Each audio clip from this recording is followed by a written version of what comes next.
Hello so guys, আমরা সেই সাতটা থেকে চলে এসেছি আপনাদের বাসায় খুলনা পাটগাছা। তো এখানে মনে করেন যে হচ্ছে হোসেন আছে, আমি আছি, আর আমাদের মেডিকেল আপু আছে, আর আমার বউ আঞ্জুয়ার আছে, আর আপু আছে যে আপনার বাসায় এসেছি। আর আপু মেয়ে হচ্ছে ক্যামেরাম্যান। তো যাই হোক, আমরা আগে একবার এসেছি আপনাদের বাসায়, অনেক ভালোবাসা পেয়েছি। সেই ভালোবাসার টানে আমরা আবার এসেছি আপনাদের বাসায়। তো আমাদেরকে ইনভাইট করেছে, আমাদের জন্য কি কি রান্না করেছে দেখেন। আপু দেখাও।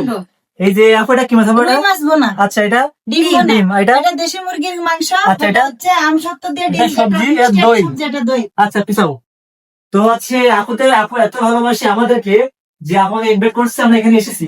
আর আসলে কি, হ্যাঁ, টাকা পয়সা থাকলে কিন্তু ভালোবাসা পাওয়া যায় না, ভালোবাসা সম্পূর্ণ মন থেকে হয়, ঠিক আছে? তো যাদের সাথে যাদের মনটা মিলে যায় তাদের সাথে Yes, শুধু yes. ভালোবাসা হয়। হ্যাঁ। তো আমিও আপনাদের কাছ থেকে আমার ছোট বোনের মতো ভালোবাসা পাইছি, এজন্য আমি সবসময় চাই বড় বোন হিসেবে সবার পাশে থাকতে। আচ্ছা, আমি একটা কথা বলি। আমি মাঝে কিছু রোজ ভিডিও করছিলাম, খারাপ ভিডিও। এগুলো অনেকে আমাকে খারাপ বলছিলেন, তো আমি কথা দিচ্ছি খাবার সামনে আছে, ওই ভিডিও গুলো আমি করবো না। এগুলো তো মানে ঠিক বিনোদন আছে? করার জন্য তো করছে। আপনারা আমাকে ভালোবাসা দিবেন, অবশ্যই আমি সবাই ভালোবাসা ব্যাগ দিব।